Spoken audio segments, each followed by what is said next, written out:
connected us was long term big picture. So the flip side of everything what was happening in the past, and that kind of gave me fuel that it's that I have a support system here. I'm working with an entrepreneur who's a really good marketer, and Mm-hmm. there was so much volume that he told me the first day, hey, can you hire 4 or 5 guys along with you, right?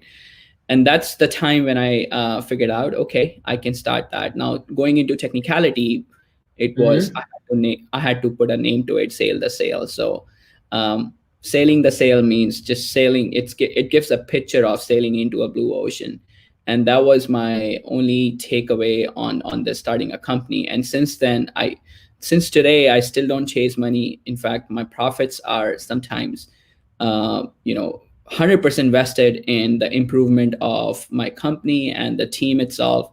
And that's where I feel more fulfilled. uh, Money is of course a side product, but I get a whole lot of time now doing what I do really good. That's it.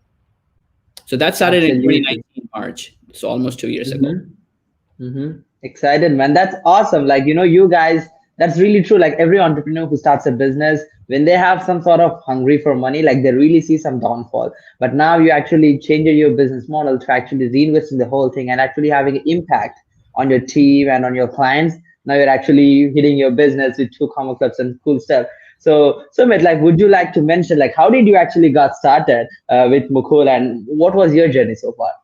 Oh, I mean, Mukul just reached out if someone is looking.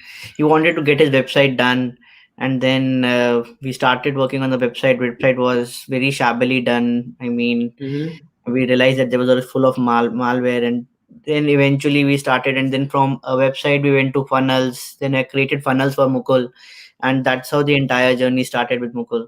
I mean, Mukul said that he doesn't want to get into all the tech stuff, so we also introduced some amount of automations around his Mm-hmm. team, how they're tracking numbers. So that was a very big mess. So basically, I tried to optimize his processes a little bit. Awesome. Awesome, guys. That's super great story of how you started the sale. The sale. I know you're selling every business a sale, right? That's awesome. And Mukul, like, there is the next question. Let's get into like more kind of sales stuff because you guys are experts at selling stuff, right? So, like, Mukul, can you explain, like, you started with outbound sales with Kevin David, the 2COMX guy. So would you mind mentioning your 2 cents on what is the main difference between an inbound sale and an outbound sale? Like, which one is easier? Which one is the right way to close both of them? Sure, I'll take that one. In simple language, inbound is client is scheduling a call, or he is incoming. He's approaching or she's approaching you. The medium could be in person, or could be an app, or it could be Zoom. Zoom call. Sorry, medium could be in person. Text messaging. Sorry, in person text messaging, calling over. VoIP. Those are some of the ways where inbounds come to you. Like they clicked on something and they come to you. They are like, so the interest level over there is very high, right? But that is not necessarily the only parameter of the quality of the lead. On the other hand, outbound, you are actively, think of yourself holding a mic, and you are promoting your message on through Mm-hmm. marketing and reaching out to everyone.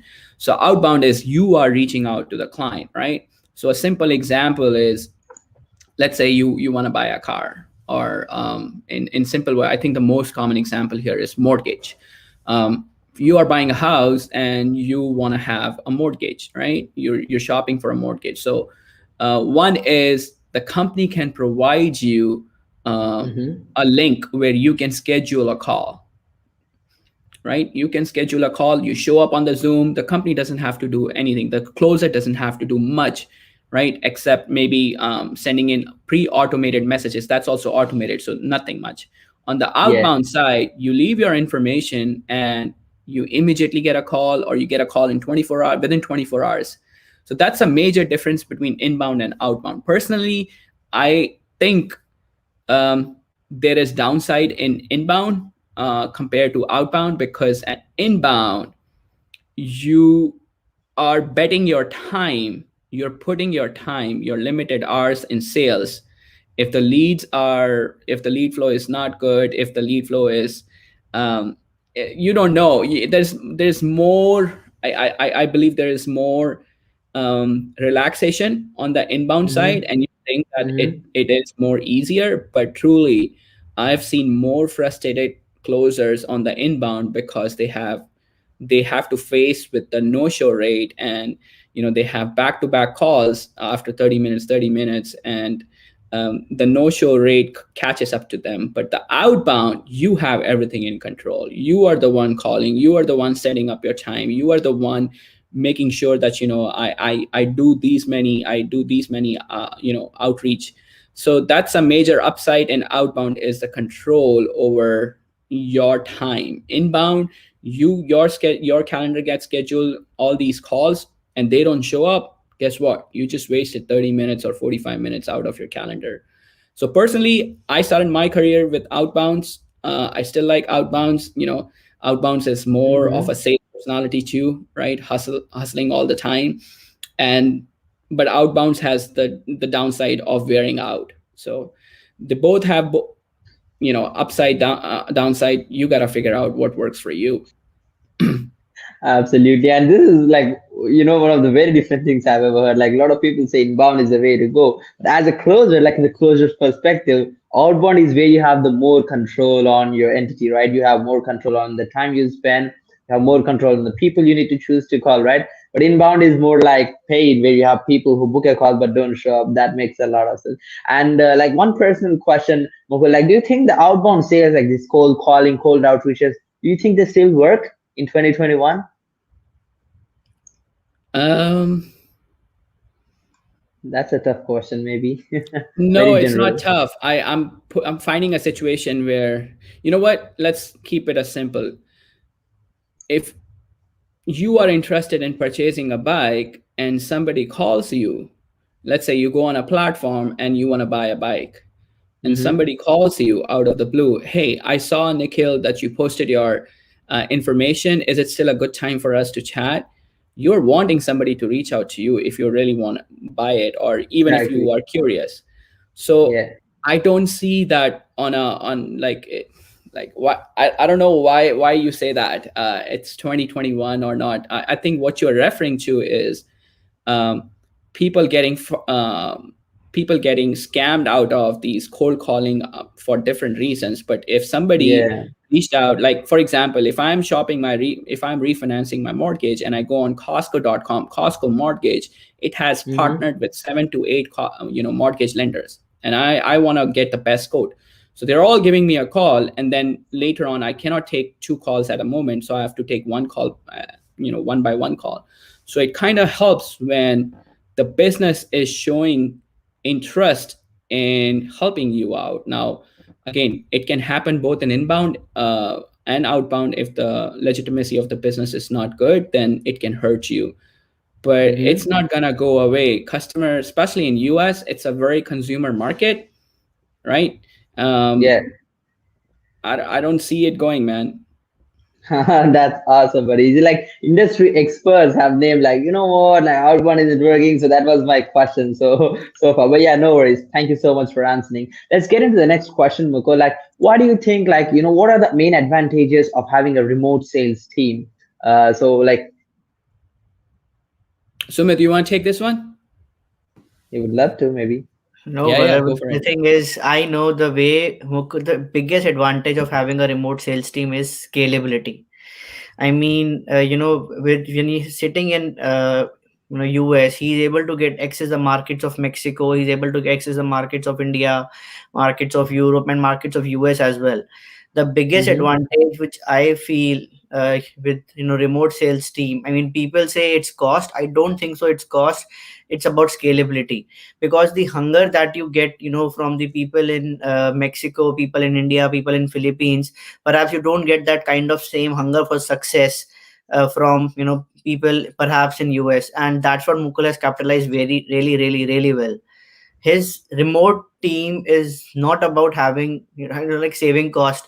His remote sales team is having the scalability and the correct talent. Correct me if I'm wrong here, Mukul. No, man, you're absolutely right. Absolutely. So I really see that a lot of people who wants to scale up their business, they really had a lot of people offline or put them into like a simple chamber in their office and they spend a lot of money in there, but they don't get any results. And I see like it will become more asset light when you have a remote sales team and it's highly scalable as I just mentioned, guys. So Mukul, let's get into the next question, Sumit and Mukul. Like what do you think is the best way to handle objections on sales calls? Like most common objections. I think the most common objection which you will get is the price. If it That's wasn't the price, 100% true. it wasn't Yeah, the price, they would go and purchase themselves. But they want to trust you. They want to be sold. They want to buy, not sold, right? exactly.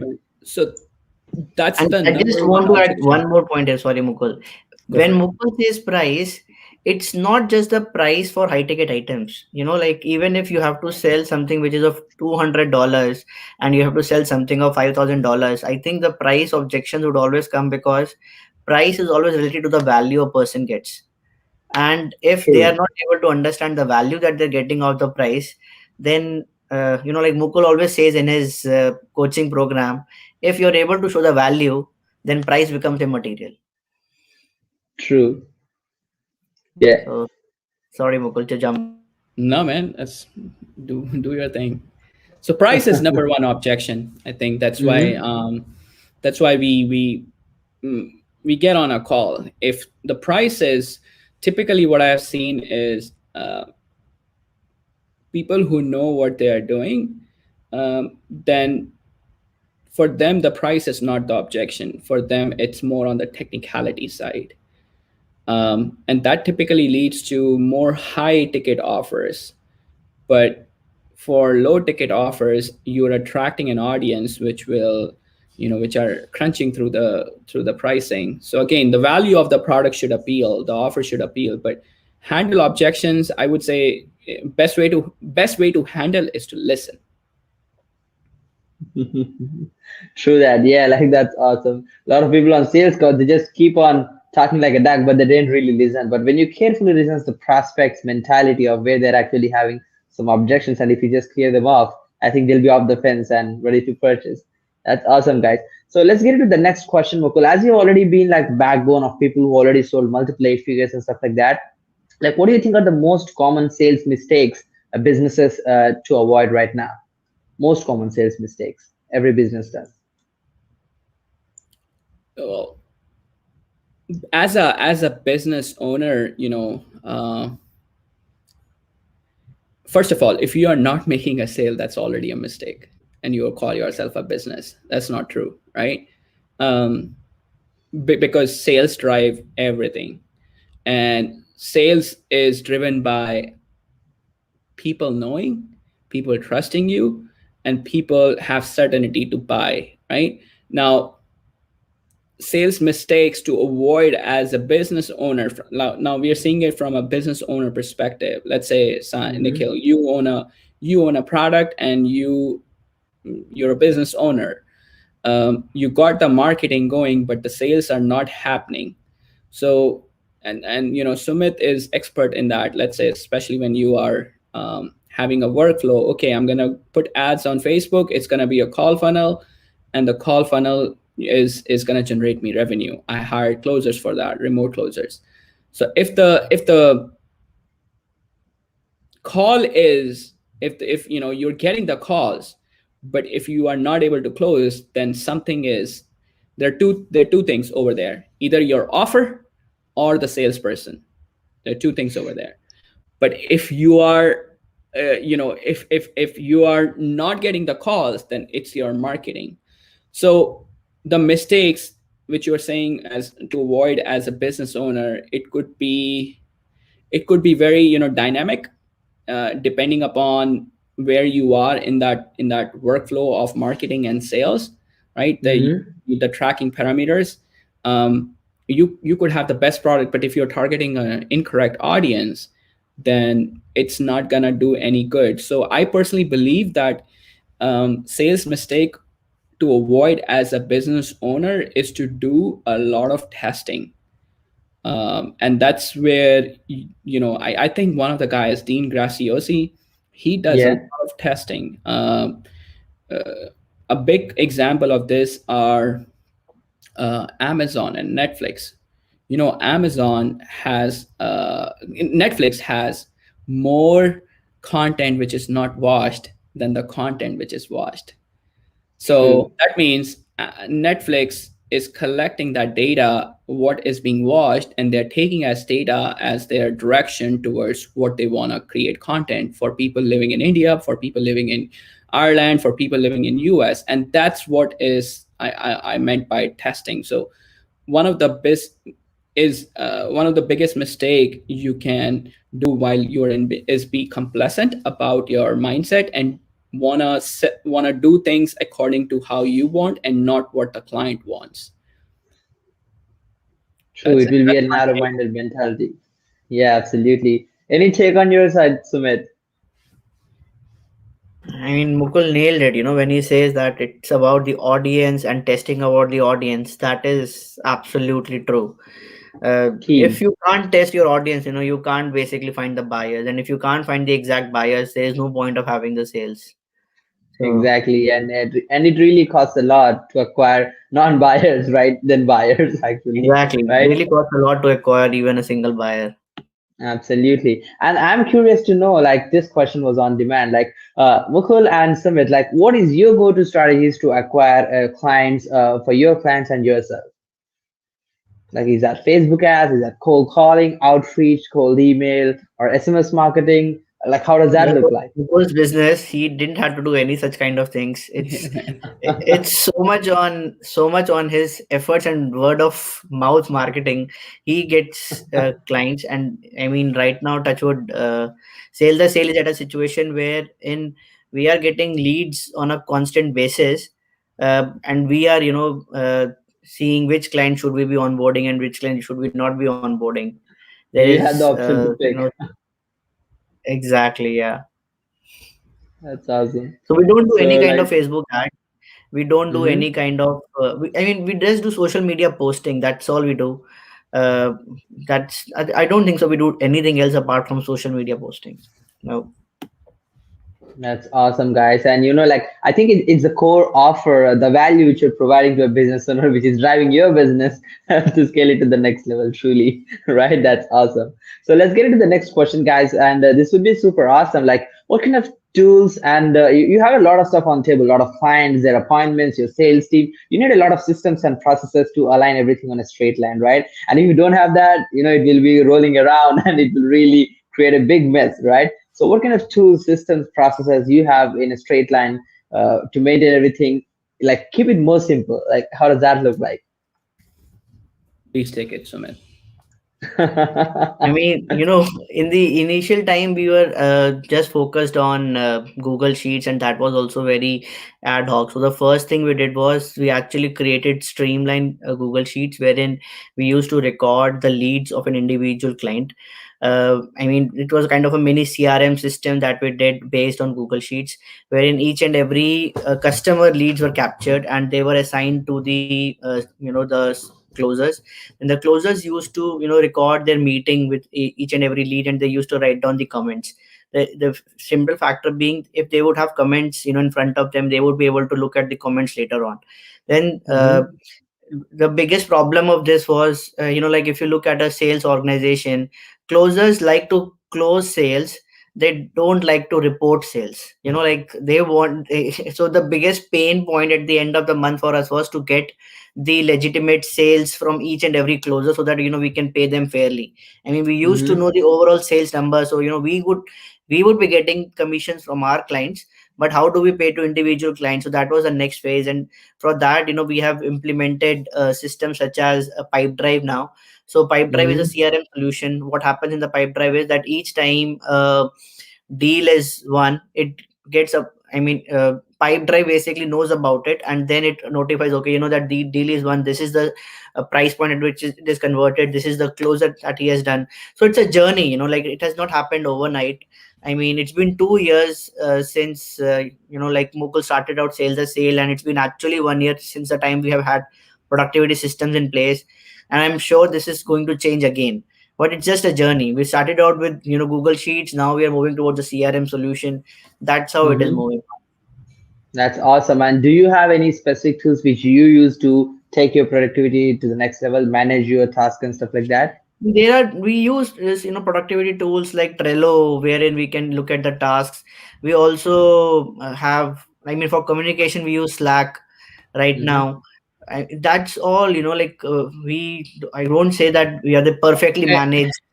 Sumit, all you need is your social media profile or handles, wherever it is, and Calendly and Zoom and Slack to make money. Obviously, you need a bank account too, where you're gonna deposit it.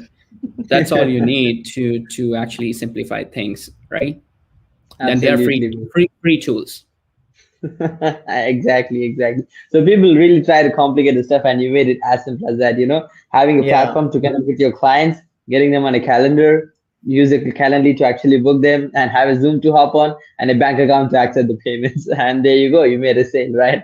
Absolutely. And let's get into the next question, guys. Like, how does you both of you guys daily routine looks like? You're doing big business, you have a team to manage, clients, and all of this stuff, right? So, do you have any strict routines, or how does that look like?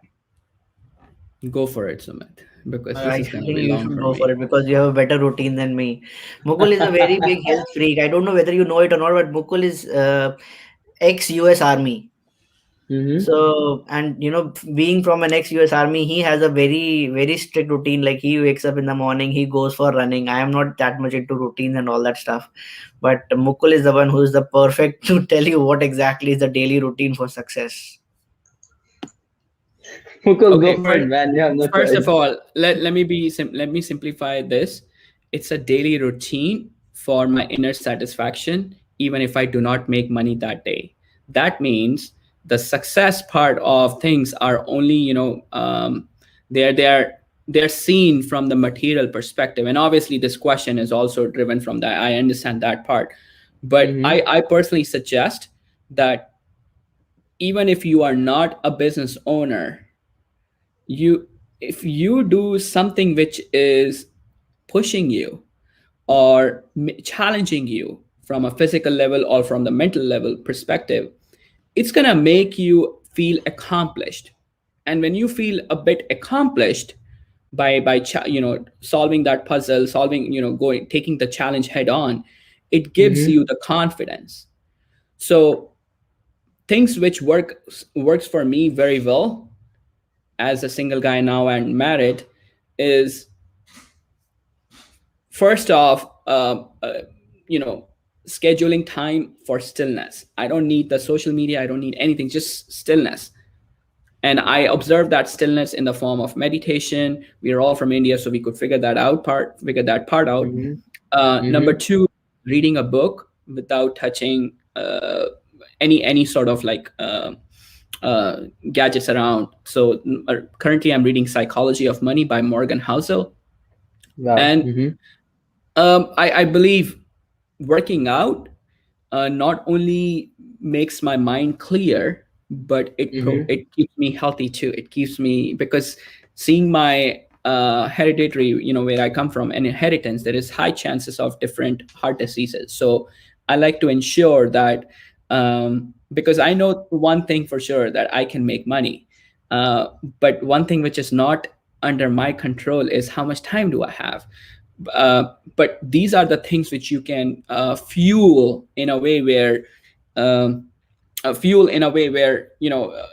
working out, keeping a healthy lifestyle, um, shutting down the people who are, when I say shutting down, is that means keeping a perspective that some people who will come in your life will not work. That's inevitable. You can't avoid that. It's not gonna work.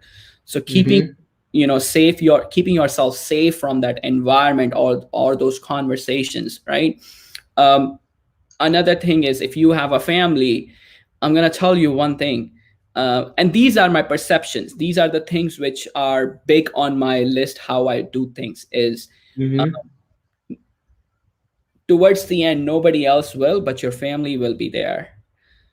So e- these are some of the sure things which I have captured in my life through my experiences. And you being in US Army has given me an understanding of discipline. What does it do to you? It doesn't make you arrogant, or it doesn't make you, it makes you feel, when I see a disciplined person, my respect, is, it shoots up for them, because one is they are following something which is very hard for every person, individual, a regular human to do on daily basis, right? Until unless they are forced to do. For example, you're forced to go to 9 to 5 to pay the bills.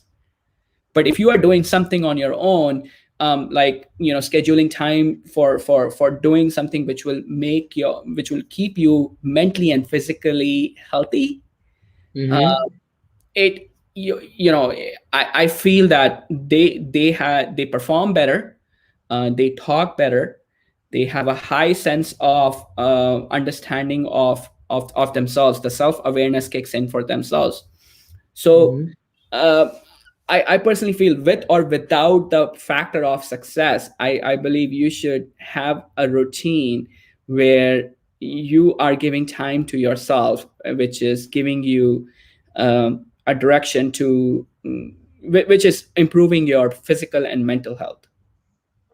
True, and I love the sentence where you just mentioned, like I know how much money I can make, but I have no control on how long I can be, right? Like that's a life-changing sentence. Like if someone can really understand the depth in that, they'll be definitely having a good routine for themselves for sure, buddy.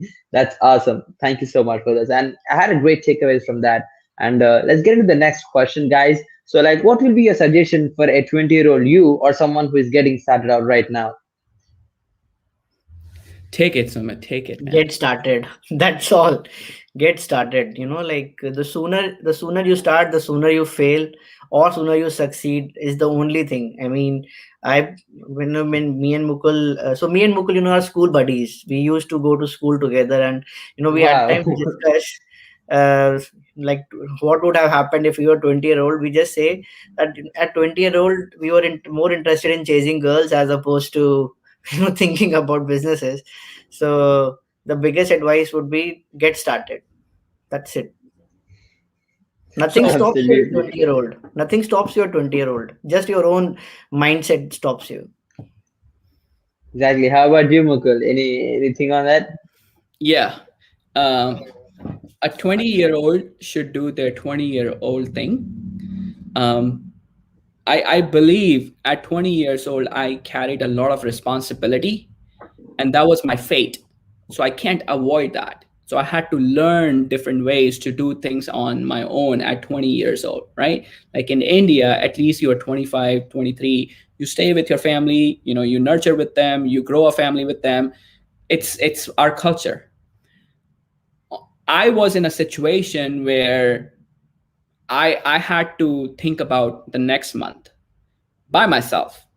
Not that Oh. my family wouldn't support if I live with them. I chose to travel to United States to pursue something bigger than myself, right? What's out there.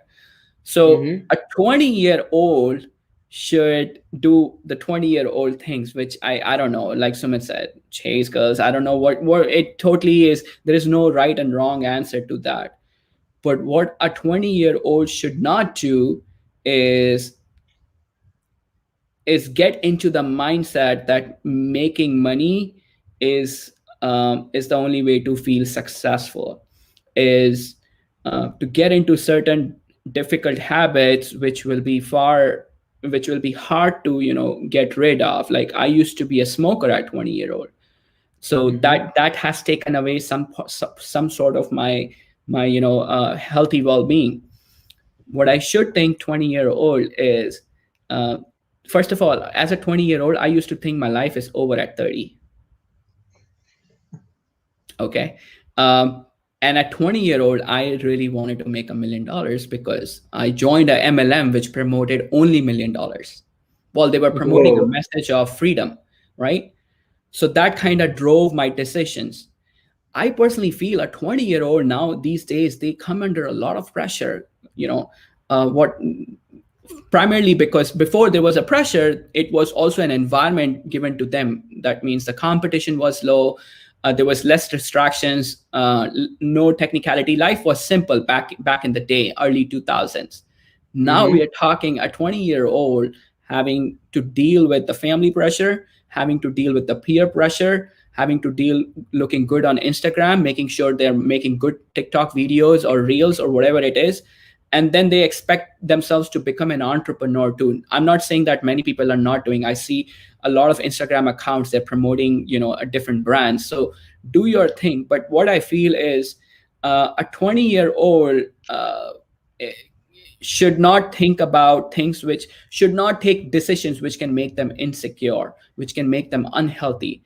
Because truly, I feel the more you get older, the the outside stops getting, the outside world is less and inside world is more, right? True. What a 20-year-old can do, if I was 20-year-old right now at this moment, which is like 12 years ago, I would not change a thing what I have, because that I would wake up at 6 in the morning, take a bus, travel at in a negative 15 20 degrees Celsius weather, go to my class, wash dishes, come back home, do my lunch for $2, whatever $2 can buy, go back to class Mm-hmm. again, then finish my shift and come back. That kind of built a character inside me as a 20-year-old, right? Nobody asked me to do that. I thought a different picture watching American Pie about America, but this is a whole different picture.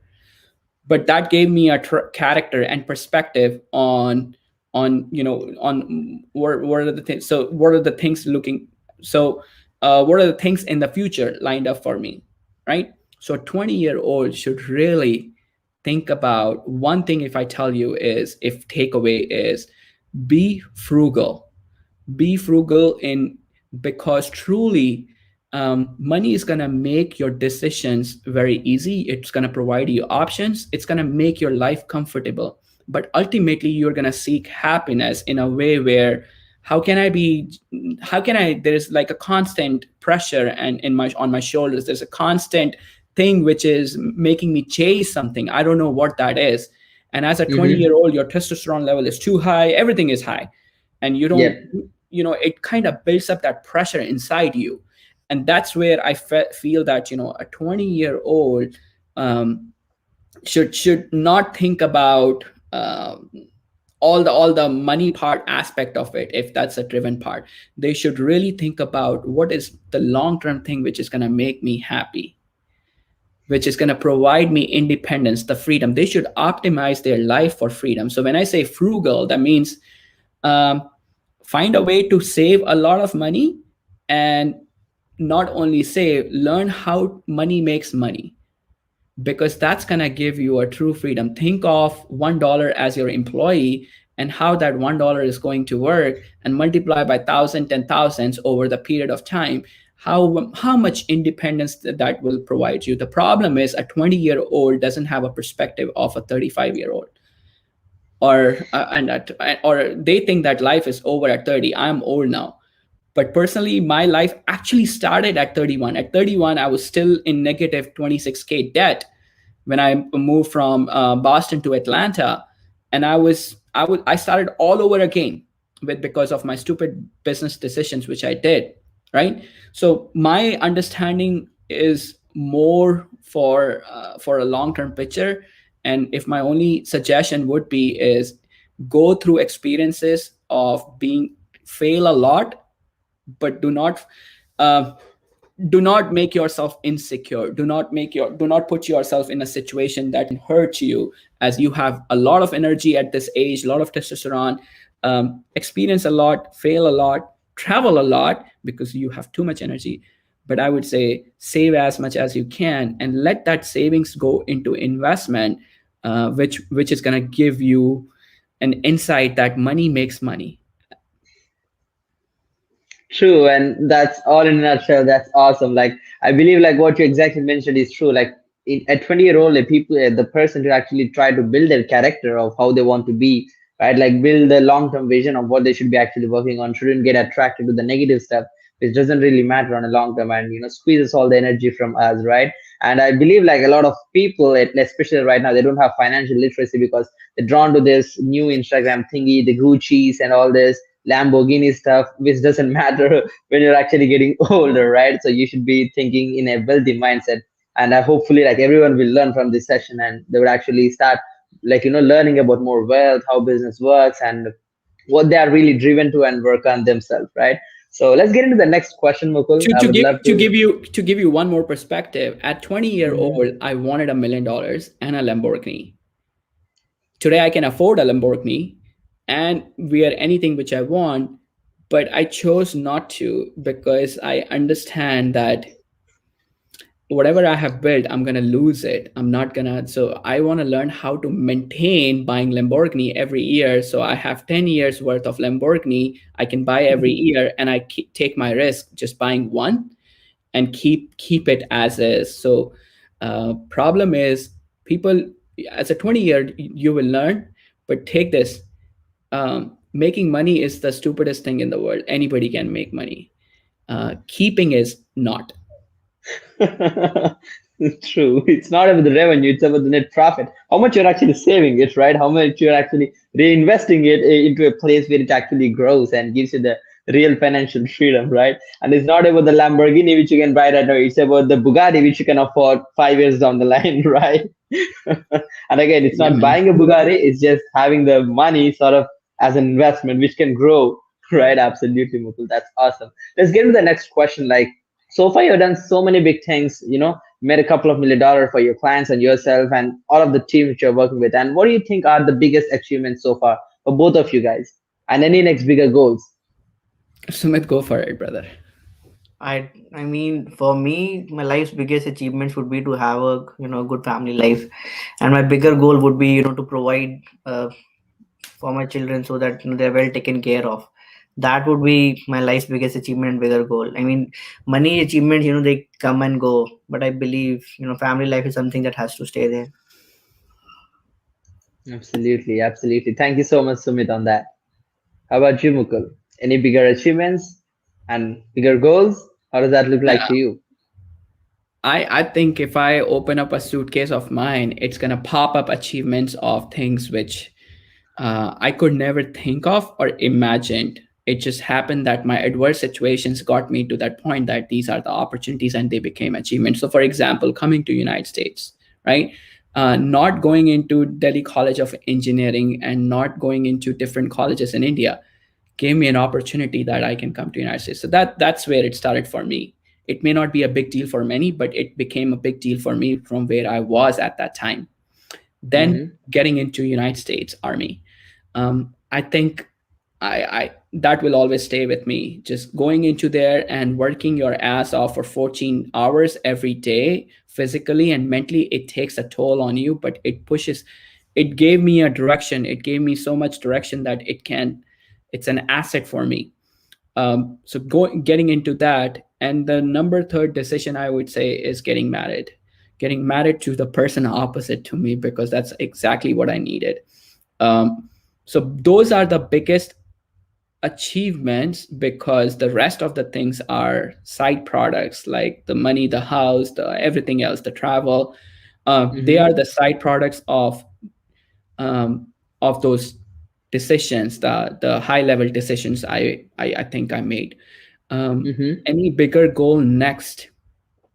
Yeah, I do have big goals. I do want to um, I think my clarity will come more, but at this point, if I say I do want to take the responsibility of running at least 1,000 households, which I can do it. That means I want to employ at least 1,000 people um, Wow. for Great goal. my company. So that's the bigger goal which I could think of. That's gonna give that's gonna put me in a situation where um, I'm always doing something which I enjoy, which is helping people, making sure these young guns are being mentored and nurtured. And Mm-hmm. it's not a big goal, but it's something which will make me happy, is open up a restaurant, is serving people from my perspective, from my thinking of taste. And that's another thing which I could think of. That's awesome, buddies. Like you have great purpose to be on, and I think it will be a great impact on your team and your clients and all the people Like indirectly you'll be impacting 10,000 people while you're actually employing 1,000 people, and hopefully you'll achieve it super quickly and effectively and for a longer term. Let's get into the next question. Like you have been doing a lot of stuff, multiple businesses, both of you guys done a lot of stuff so far, right? So what was like both of your biggest mistakes so far in your life, business wise? Sumit. When I started out business, initially I relied on a lot of people to be responsible for my success. I mean, it's always, important to rely on other people, but you should also have a control over your own business. The biggest mistake I would have thought, like in my business life is, I mean, in all my failed ventures, the one thing that has always come across is I did not own up to my own success. I was, all I always thought, like, okay, if I partner with this guy, I will be successful. If I partner with this guy, I will be successful. I mean, for me, business was success was okay, like I should be having right partners. But what I did not follow through is okay, having right partners is fine, but having yourself invested in a much more better manner than your partner, your business partner is far more important. And that's what I have done, like in my current business. I do rely on my partners, but I also own up that the responsibility of success is more mine than my partners. Oh man, and I believe everyone has that kind of situation. They when things doesn't go well, they just try to push like, oh, blaming someone else, and trying to say I didn't have that, I didn't have this, like lack of Exactly, success. yeah. They like Yeah. that mindset shift can really take us to another level, like where you are at right now. And Mukul, what's your take on that? What was your biggest mistake in life? I think biggest mistake have in my life has been listening to other people, and that's the only one I could think of is listening to other people. Well, let me give you a perspective here. It's not always bad to Mm-hmm. listen to other people. So, for example, uh, I was we I was we had some sort of occasion at my home back in 2005, right? Mm-hmm. And my best friend comes in. He made it to Delhi College of Engineering, and I didn't, and I was like screaming my mind, what should I do? What should I do? And he suddenly comes through and he said that there was an advertisement, go to United States, and he's like, this is the best for you. You can do it right now. Uh, because he gave me a perspective. Listen, you're gonna make, because I was driven by money that time, right? So he gave me a Mm-hmm. perspective that you're gonna make 20, 30,000 per month, and after 10 years, maybe 60, 70 grand a month in INR. It's like, yeah, he's Mm-hmm. right. He asked me, is that what you want to do? I'm like, no, man, this is not what I don't think in my head or in my heart this is what I desire to do. I want to do big things. So take a chance. The maximum is you're not gonna go to US and stay here, but if you have the same feeling, it's gonna stay for you forever. So I feel that listening to a lot of people was a biggest mistake in my life. For example, I got into a business which I just saw the money aspect of it, didn't see the headache, didn't see the negatives of it, didn't see the environment, didn't see anything else, right? Mm-hmm. Another one would be keeping up with the Jonases, for example, trying to compete with others on your upkeep and trying to find out how are you doing well against others. So those are the things which were, I think, instilled as we grew up, and we were in that situation. So not necessarily we could avoid hearing it as a kid or avoid hearing it in that environment, but implementing it, yes, that was the big mistake. So I felt that those are untrue. uh, but a lot of things which I've listened to the people whom I let me give you a short understanding of this. I listen to few people. I By listening, I say not through podcasts, although I listen to podcasts, but not necessarily I absorb everything and implement. I talk to people actively over the phone who are Mm-hmm. there where I want to be, whether it could be financially, whether it could be something in business, right? Um, but a lot of people, a lot of outside influence which I used to follow, for example, somebody to follow on, somebody to think about, somebody who is a motivating speaker, somebody who is buying a Lambo. I think I've learned to avoid that a lot more, to shut it down in a way where this doesn't apply to me anymore. So the biggest mistake in my life was listening to the people who were right in their perspective, and I made their perspective as my perspective and made my story. That was my biggest mistake. That's awesome. And I think that would be a great takeaway for every person who's actually, listening to every single person and being in a shiny object syndrome of jumping things from one to another, right? And a lot of people are still stuck in that situation. They always just look at someone else's perspective. Like if something is working for them, they just run out and try that stuff. If that doesn't work, then they just listen to someone else. So that's a complete circle. It's on automation and it never stops until you stop listening to someone else and be on your own thing. That's And awesome, it guys. Thank you so and much. it and it happens because you don't believe in yourself. Like Sumit said, you need partners to do something big, which on a technical level can be true. Um, but I personally feel strongly is, if it's up to be, it's going to be on me, not anybody else. Not anybody else. So the good and the bad, like I take time to actively learn about my investment strategy, my business strategy, what I'm good at. I actively like to find out what is going to work for me. And so now I'm increasing odds to to to put myself in a spot where I can be majorly happy, successful, and Hmm. satisfied. um, to to give you another perspective is, I used to think $1 million I want to make, for it's still a goal, but it's not my life anymore. Okay, that means uh, if I can do even half of it, which I did last year, it will put me in a situation where I do not have a money problem.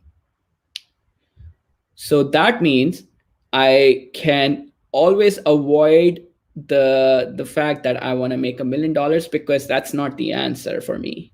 My answer is, I constantly get better. I constantly make good decisions on daily basis, and I have a Hmm. framework to follow, which typically applies in my investment strategy. That's awesome, guys. That's awesome. And both of you guys are amazing. And your mistakes can actually help a lot of people to avoid them. And maybe it's costing them $1 million if they wouldn't hear this. Who knows? But that's awesome, guys. So let's get into the next question, guys. You have done so much so far. Like, I believe, like, do you have any people who inspired you to do this? Any key people involved in your success, in your business wise? Mukul. Um, Mukul inspired me. oh man. Wow. Uh, Well, like you're a great inspiration, man. You definitely would have inspired your partner for sure. No, he definitely inspired me. I mean, you can listen to a lot of people, but I believe, when you have someone Hmm. with whom you have grown and, you see them growing, you get inspired more by them. And it may be propelled by jealousy or something like that, whatever people may call it. But Hmm. for me, inspiration was Mukul. Mukul was the Wow. one who inspired me. Mukul was the one, who actually helped me understand various aspects of life. So for me, it was Mukul. I'm not so sure who's for Mukul, but for me, it was Mukul. I think the constant inspiration. Now, when we talk success, the constant inspiration uh, is being my experiences. Just for success, when you're talking success only, that's it. Hmm. It's my Hmm. it's my experiences. Uh, Experiences through learning from other people, from my own mistakes. Uh, but to answer your key person involved, it's right now, it's definitely passed from 1 year. It's Sumit. We didn't connect, we knew each other from school, but it's a key person. But I would say one of the key things which have worked in my life was my father let me do what I want, and Yo. that kind of worked in my favor as I look. My main inspiration for happiness and satisfaction is my wife, my time which I spent with my wife. Um, and the key person involved in everything which makes me want to go every day are the people whom I serve, because they are working very hard. They work Mm-hmm. very hard to feed their families, to manage the bills, to have hope. So I personally take the inspiration in such a way that I want to make these guys successful, whatever their definition is, and whatever I can give, it should intersect. And they are the key people involved in my own world right now. And it's gonna stay like that because I do enjoy uh, my source of I don't look for much source of inspiration. I look for much source of happiness. Now that I'm 32, maybe in my 20s I looked much source of inspiration because I wanted to chase $1 million and ended up negative 26K. Not that everybody could be a dumb like me, but hey, uh, I'm glad I was dumb, because those experiences, they're priceless.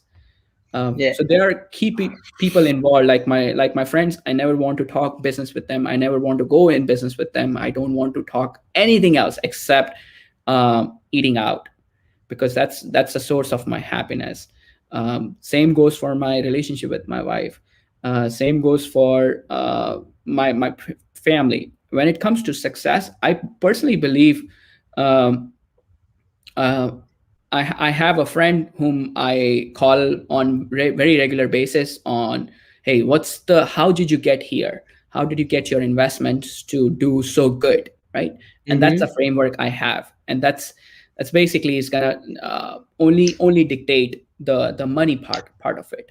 But what I do, how I do, I think Sam is whom you see the name on this plaque, is Mm-hmm. also has given me huge understanding of how things work in a business world, right? He always do things right, and that those are the some things which I've picked on and which are going to stay with me. So those are some of the main inspiration which gets me going every day. That's awesome, both of you guys, and that really makes sense. And I think like you guys are more on impact than anything else, and happiness. You're chasing happiness than anything else, and that's great. And a lot of people are so hungry for happiness so far. So let's get to the next question. You guys are so awesome, like providing insane amount of value. And I wonder, where can our audience find you mentoring? Do you have any mentorship opportunities, or how does that look like? Can anyone join Sale the Sale platform? Yes, we are hiring on Sale to Sale. If you are an accomplished closer, we are always hiring. We are Mm-hmm. always scaling up to serve our clients. And to find us, the best way is to DM Sumit and myself, is to direct message Sumit and myself. Um, because my activity on social media is very low, because my business is all about inside the company rather than the Mm-hmm. social media. Because the place where I want to be is exactly where I'm at, and let it be. But um, I think in future, Sumit and I do have some things in mind, maybe in a month or two, where we would come up with our own set of a way to mentor kids who can make right decisions and not necessarily just make the money but keep it too. Mm-hmm. Because in last 2 years, that's what I have learned is not only how to make sustainable money, but keep it. Yeah, like a lot of people make money, but they don't have a right strategy to keep it. And I've seen people who make a lot of money, but they blow it completely off. And even they do multiple six figures. In the end of the year, they'll be like, "Oh, where was my money? I'm just left with a couple of grand. Like, where's my other money which I I made?" Right? just Like a lot came of people. across a client who sold his firm for $1 million. And he tells me that if he does not get to the point where he starts generating $20,000 a month by September, he will be bankrupt. And I'm like shocked. You sold your company for $1 million, and you are at a point wherein if you don't make $20,000 a month in next 6 months, you will be bankrupt. How is that possible? The money all went away. I mean, he sold his firm for $1 million, but he just lost all the money. Yeah, it's about Again, the money management again. Yeah. no, don't say money management, man. It sounds way too complex. Trust me, because all these things, they make people there's already so much information load happening in our Mm-hmm. head with Mm-hmm. this social media and news and whatnot. I personally think is that money is very easy to make for anyone. Even a guy at the top, even a guy at the bottom. Everybody is making money. Even a unemployed person in the United States is making money. So money management, it sounds very complex. It can become complex in our head, right? I personally suggest the way to look at the money is this is my take on it, is your own employee working for you. And that, when I heard that, so if I put $1 into my low cost index funds today, it's going to grow to $50 without me having to do any work in 40 years, right? Mm-hmm. Now that's not a lot, right? At this age, it's nothing. But if you multiply that dollar by 100 or 1,000, that's going to grow to 1 million plus in less than, first of all, it was 40 years, and now you're putting more, so the compounding will happen faster for a lot of money in less time. The problem here is people want it now, and people do not have a long-term vision on what are the possibilities after. They think I'm going to lose my youth. Your youth is right now happening, and I'm unsure if most of the people are actually utilizing their youth to their maximum potential by going out and experimenting things. They are just wanting to become famous as these new platforms have provided them, or wanting to make money without having a sense of business or without having a sense of how things actually work. So what I've learned in the past year is money, it makes you money. So if money makes you money and you're already making money, then you can find yourself, there are enough compounding calculators outside where you're going to be in 20, 30, 40 years if you keep doing what you're doing.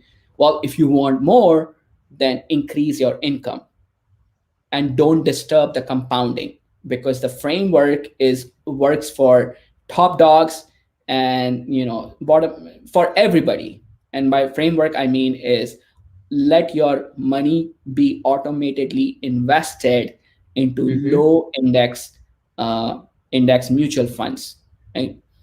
So that's what I feel my takeaway from 2020 is increase your income Mm-hmm. and let the money go to work for you, because it really does. Absolutely. And I think that like that's the best way to never think of money again, right? When you have the right sort of investment, right? You never need to think of any money. Even though you want to take a leave, that's totally fine because you have some money pumping in every month without any trouble, right? So guys, again, that was an awesome interview. Any last words before we conclude the whole session? Sumit, any last words before we conclude the whole session? I mean, all I'll say is that keep your focus on the result of not earning money, but on the focus of how you want to serve your clients, and everything will follow. I mean, making $1 million is not that difficult once you have your focus on serving your clients very clear. True. Find people like Sumit. Your life will become Find easier. people like Mukul. That's my take. That's my last words. Great Find pair. people like Sumit. Yeah, man. He's been doing great things. He has the right motivation, right mindset, right person to work with. Just He's very following you, brother. integrated. I'm just following you. So, if you Great want pair, to build guys. your funnel, if you want to build a good funnel, good understanding of how things work in a funnel, um, reach out to Sumit. Shout out And to if you Sumit. want to learn how to do good sales, reach out to Mukul.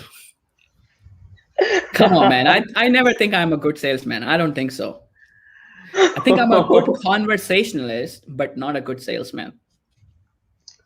That's Man, you're running sale the sale. you don't know that you're a good salesman.